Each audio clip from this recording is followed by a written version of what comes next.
ordenan si se casan antes de ordenarse. Aparte, los obispos y el patriarca tienen que ser célibes, ¿no? Ellos no son casados. O sea, un sacerdote se casa, pero si se casa antes que lo ordenen, si lo ordenan antes, pues ni modo, ya no puede. ¿Ok? Entonces, esta es la noción. Ellos tienen un patriarca que sería más o menos como la figura del Papa, pues. El Papa está en contacto con ellos, pero ellos no ven al Papa como el primado, ¿sí? Entonces, esto lo van a ver con más profundidad mañana, ¿sí? Entonces, nada más. Entonces nos quedamos con esto. Esta comisión internacional tiene, el presidente de esta comisión es el cardenal prefecto pro tempore de la Congregación para la Doctrina de la Fe. ¿Y quién es este? Bueno, pues es el que está a un lado del Papa, digamos, por así decirlo. Esta congregación es la que hace el estudio de todas aquellas situaciones relacionadas con el dogma para ver qué tanto se acercan o se alejan del dogma de la Iglesia. Un famosísimo prefecto de la doctrina de la fe, pues fue el Papa anterior, Benedicto XVI, el cardenal Ratzinger en su momento.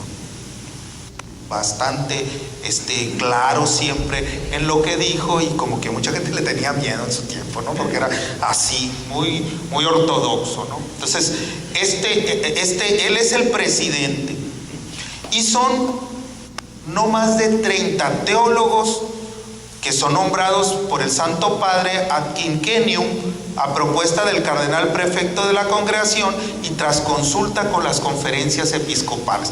No es cualquier persona, pues no. Son teólogos que dan clases en universidades de la Iglesia, en Roma, en Alemania, en Estados Unidos, etc. Hay de todo el mundo, ¿no? Hasta mexicano, ¿no? La mayor parte de las iglesias buscan que haya representatividad de distintas corrientes teológicas, pero todos, muy importante, que haya esta comunión con el Papa.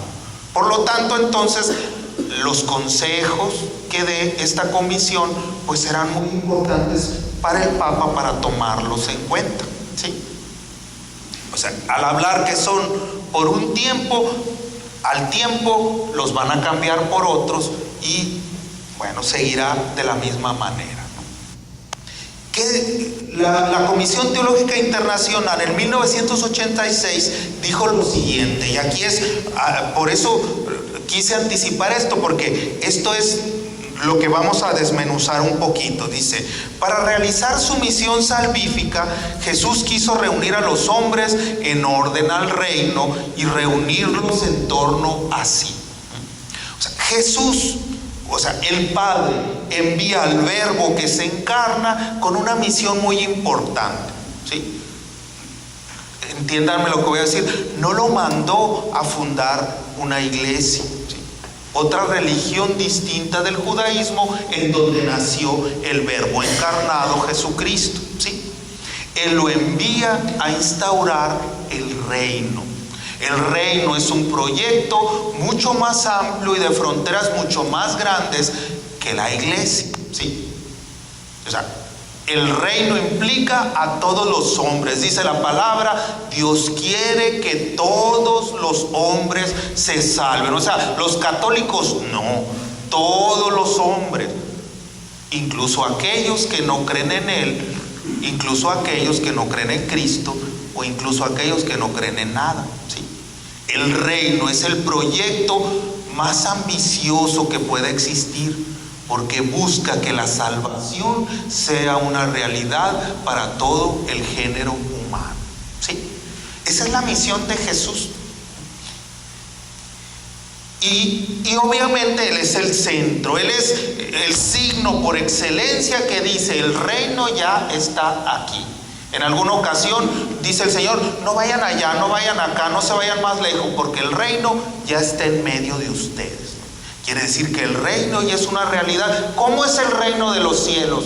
Dice, le preguntan en muchas ocasiones a Jesús. Jesús nunca define al reino. Dice, se parece a un granito de mostaza, es como una mujer que amasa la harina, es como un pescador que arroja las redes y saca peces buenos y malos, es etcétera. Un granito de mostaza y todas estas similitudes con las cuales compara Jesús el reino.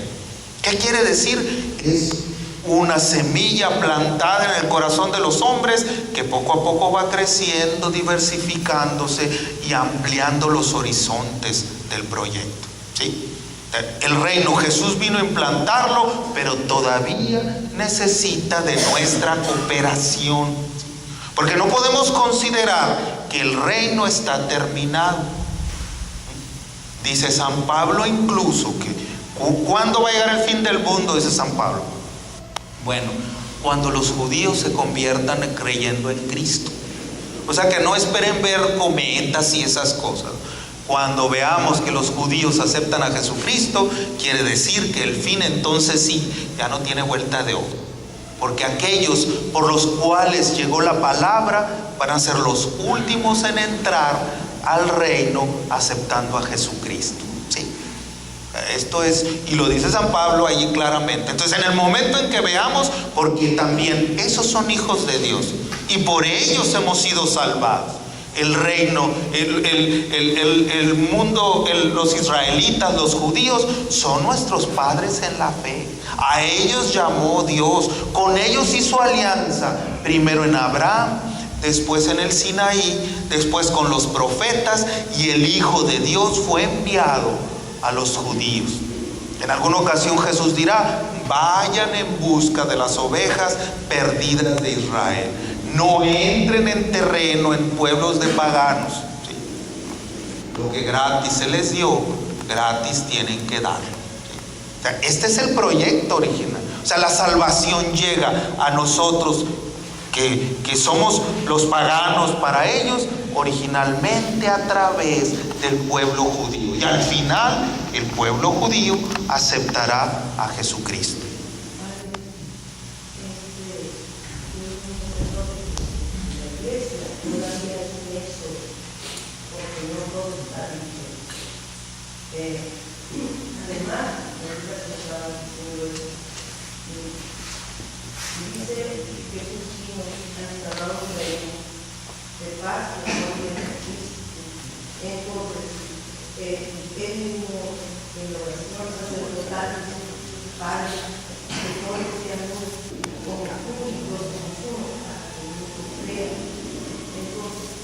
¿Cuándo hacer esto? Cuando realmente todos seamos uno en el amor, cuando todos realmente aceptemos lo que traemos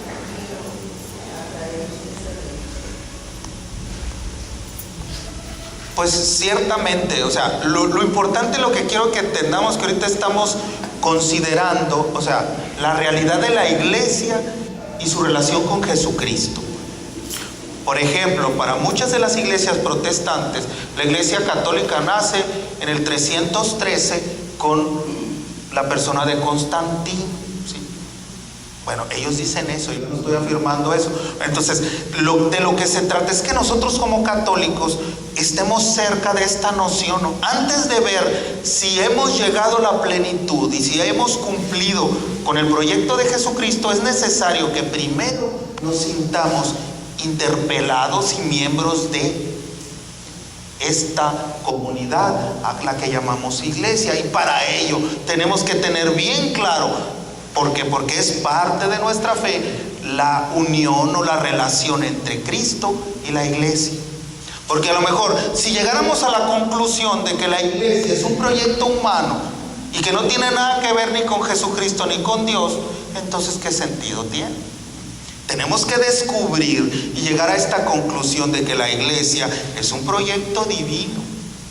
Y como les decía hace un momento, que si bien es cierto no pudiéramos focalizar, puntualizar y dar una fecha específica en el cual Jesús funda la iglesia, sí podemos ver, que lo vamos a ver dentro de un momento en unos puntos que nos da la Comisión Teológica, como a lo largo de la historia de la salvación todo está orientado hacia esta realidad que conocemos como iglesia.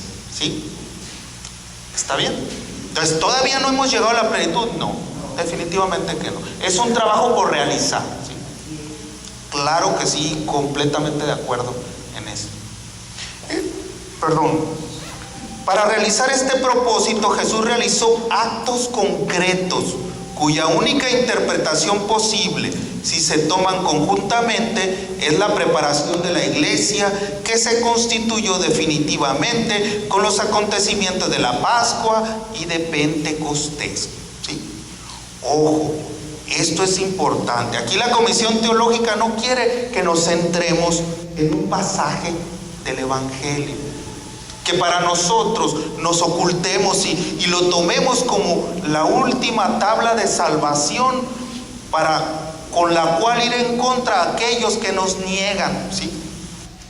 Solamente un texto, este de Mateo, para sostenernos, para darnos seguridad, entonces quiere decir que no tenemos prácticamente nada.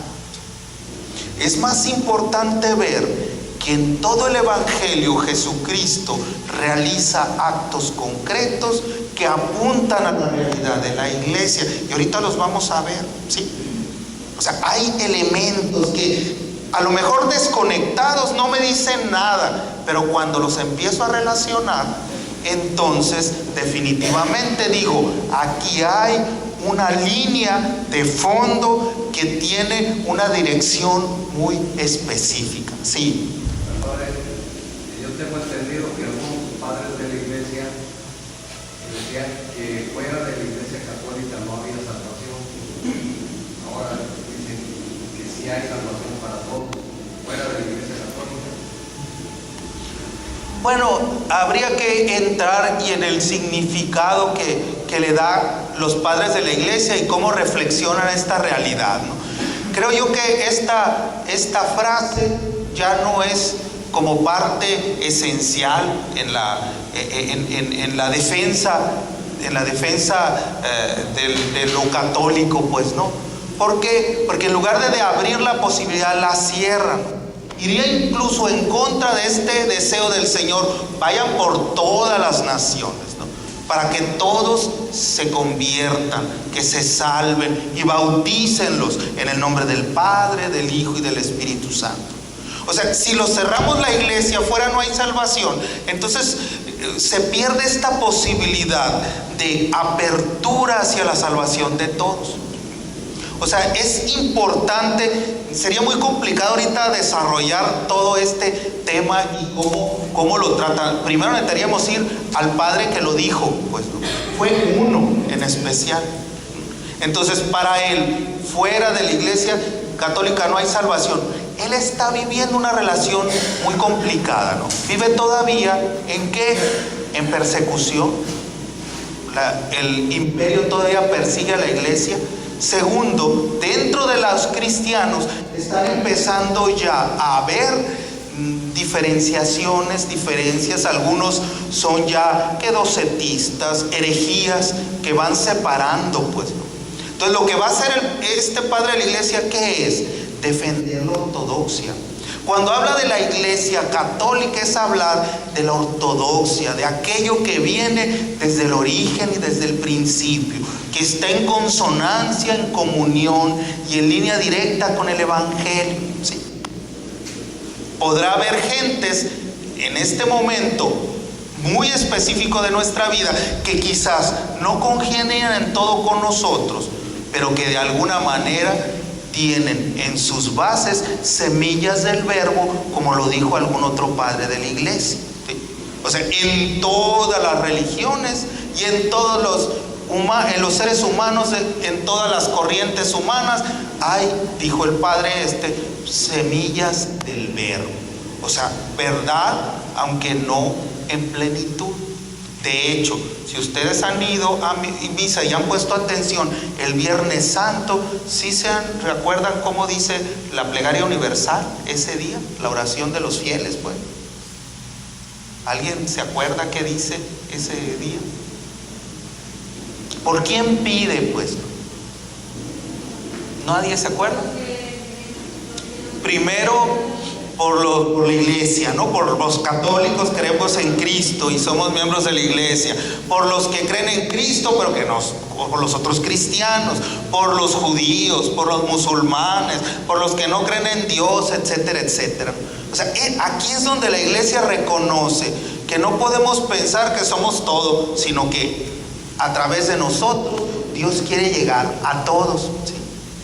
O sea, hay veces hay que entender y contextualizar ciertas cosas, ¿no? Por allá, en el qué año, no me acuerdo exactamente, si los padres me pueden decir, salió precisamente de la Congregación para la Doctrina de la Fe, en tiempos en que estaba el cardenal Ratzinger, salió un documento que se llamaba Dominus Jesus, pero no me acuerdo la fecha.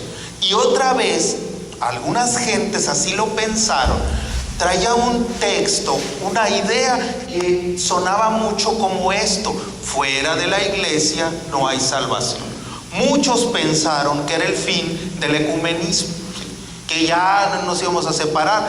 Yo creo a que otra persona piense distinto. Yo lo creo que sí. Al menos para mí esto significaba que si quiero un diálogo ecuménico, primero tengo que ser un buen cristiano, buen católico, que conoce su fe, que ama su iglesia, y desde sentirse elegido y escogido por Dios, desde allí salir al diálogo con los demás. No podemos hablar con un hermano cristiano no católico simplemente desde el ataque irracional contra lo que ellos creen o ellos contra lo que nosotros creemos. Eso es estéril, pues. Si yo amo a mi iglesia, amo a María, estoy bien firme y asentado en mi fe cristiana, obviamente que podré hablar con quien sea y no tendrá por qué convertirme, puesto que tengo muy claro en quién creo, la iglesia a la que pertenezco, y para mí no hay ningún problema que nosotros digamos, aunque así sea, pues, ¿no?, que la iglesia católica fue fundada por Jesucristo. Esto no tendría por qué complicar el diálogo ecuménico, aunque de eso yo lo hago, ¿sí?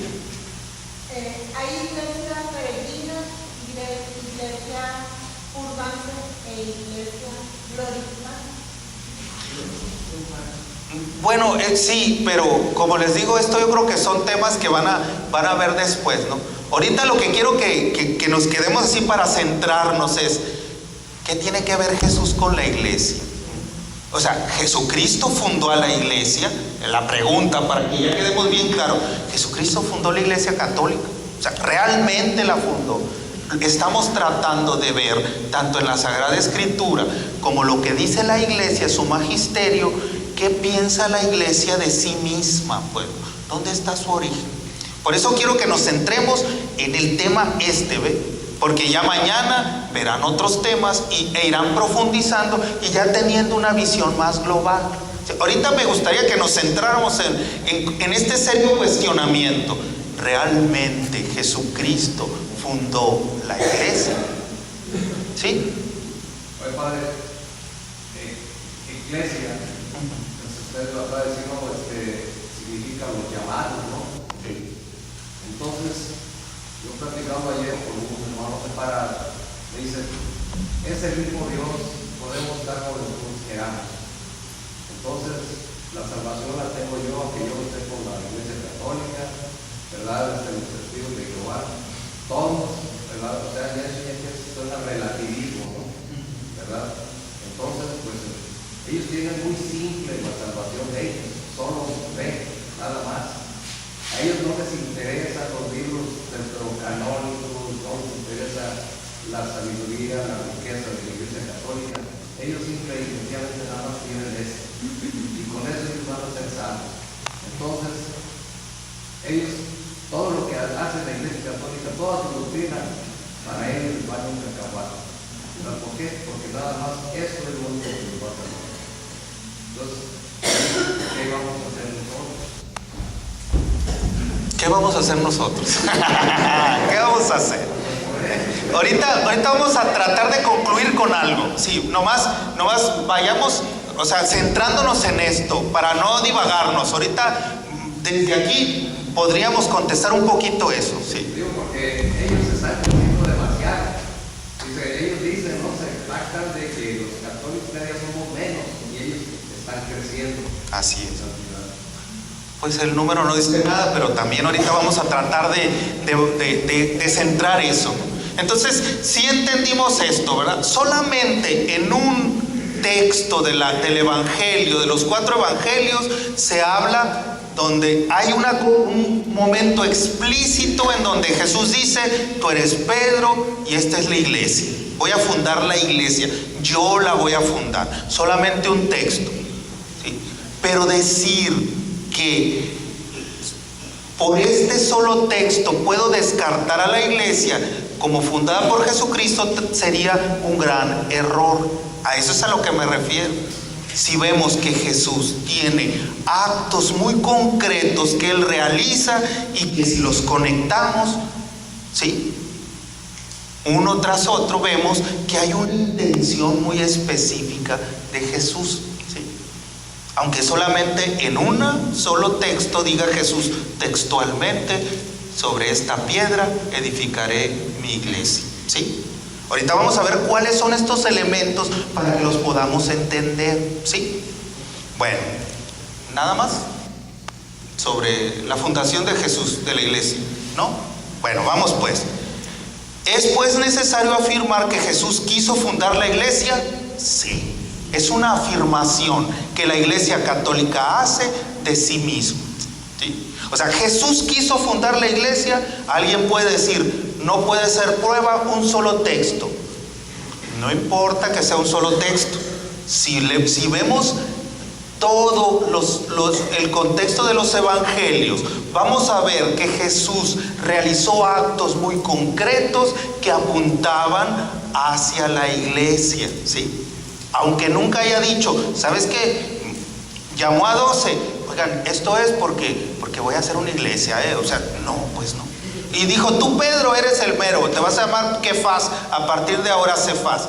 Entonces, él es porque él va a ser el papa cuando se usen los papas, ¿no?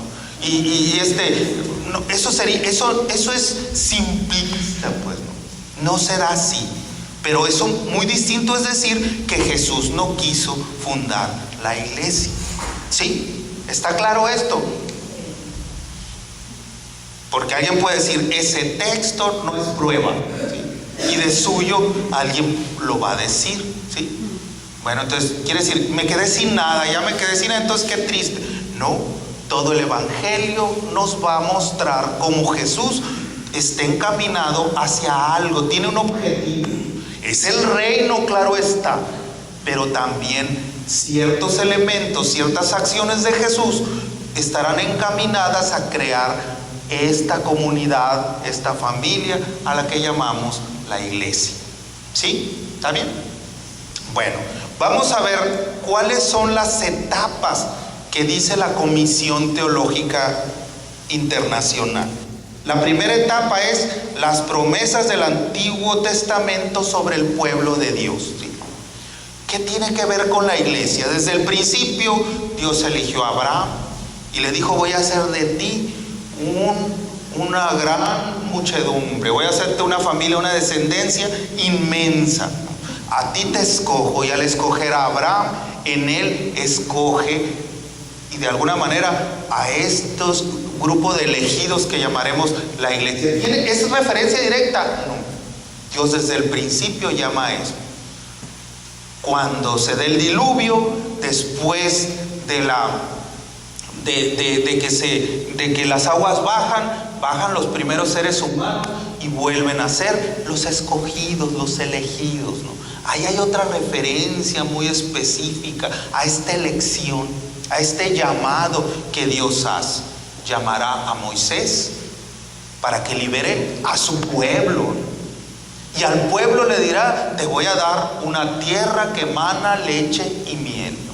O sea, desde el Antiguo Testamento los profetas le hablarán ¿a quién? Al pueblo, ¿no? A la comunidad, ¿no? No lo hacen al individuo en específico, ¿sí?